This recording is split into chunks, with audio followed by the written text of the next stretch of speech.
ہماری خداوند یسوع کی انجیل مقدس لوکا کے مطابق اس کا پہلا باب 26 سے 38 آیات تک۔ اس وقت چھٹے مہینے جبرائیل فرشتہ خدا کی طرف سے جلیل کے ایک شہر میں بھیجا گیا جس کا نام ناصرت تھا، داؤد کے گھرانے کی ایک کنواری کے پاس جو یوسف نامی ایک مرد سے بیاہی ہوئی تھی، اور اس کنواری کا نام مریم تھا۔ اور فرشتے نے اس کے پاس اندر آ کر کہا، سلام اے پرفضل، خداوند تیرے ساتھ ہے، تو عورتوں میں مبارک ہے۔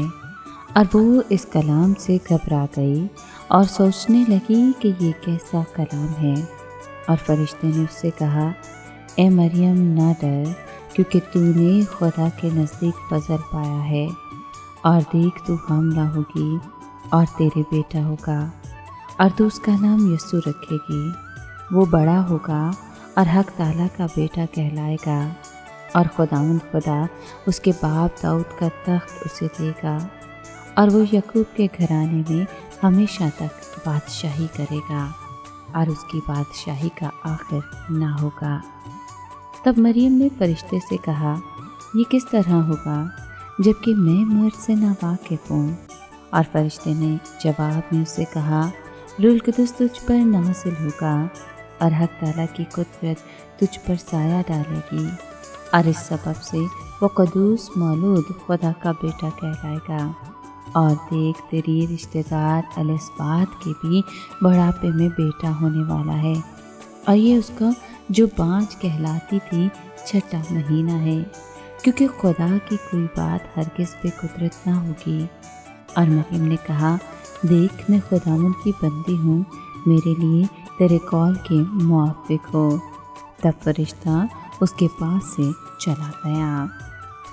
پاک کلام کے پڑھے اور سنے جانے پر خداوند کی برکت ہو، خدا کا شکر ہو۔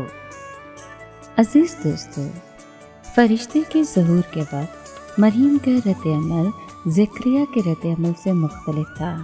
مریم نے پاک پیغام کی وضاحت چاہی۔ جبرائیل نے مریم سے اس کے رشتہ دار الصبات کے حمل کا بھی ذکر کیا تاکہ اپنی بات کی صداقت کے بارے میں اسے یقین دہانی کرا سکے۔ اگرچہ جبرائیل فرشتے کی باتیں تسلیم کر لینا مریم کے لیے بہت مشکل تھا، لیکن اس نے کلام خداوندی کی اطاعت کی اور یقین کر کے کہا کہ دیکھ میں خداوند کی بندی ہوں۔ خداوند تعالیٰ کے حضور کامل اطاعت کا یہ رویہ اپنی ذات میں دانائی ہے۔ اس چنیدہ کنواری کی خوشی کتنی عظیم ہوگی۔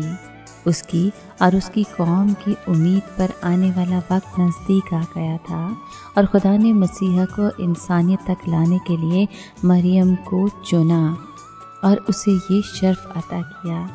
یقیناً اس کی خوشی کا کوئی ٹھکانہ نہ ہوگا۔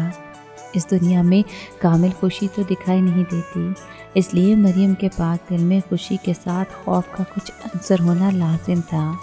اسے اس بات کا خوف ہوا ہوگا کہ یہ راز منکشف ہو جانے پر اس کا منگیتر غصے ہوگا اور علیحدگی اختیار کر لے گا۔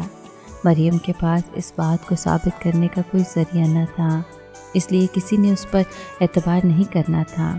مزید یہ کہ نیک و اعلیٰ کردار کے ساتھ ساتھ اس میں یہ مناسب خوف بھی تھا کہ اس نے اپنے آپ کو اس غیر معمولی استحقاق کے قابل نہ سمجھا تھا۔ اسے خوف محسوس ہوا کہ وہ ماں ہونے کے فرائض کو نبھا نہ سکے گی، تاہم بلا شبہ مریم نے اپنے آپ کو خدا کے رحم کے حوالے کرنے کے لیے بڑی ہمت سے کام لیا تاکہ رحمت خداوندی اس کی زندگی کی اس نئی صورتحال میں کام کرے جسے وہ بذات خود اور نہ ہی کوئی اور انسان اکیلے کر سکتا تھا۔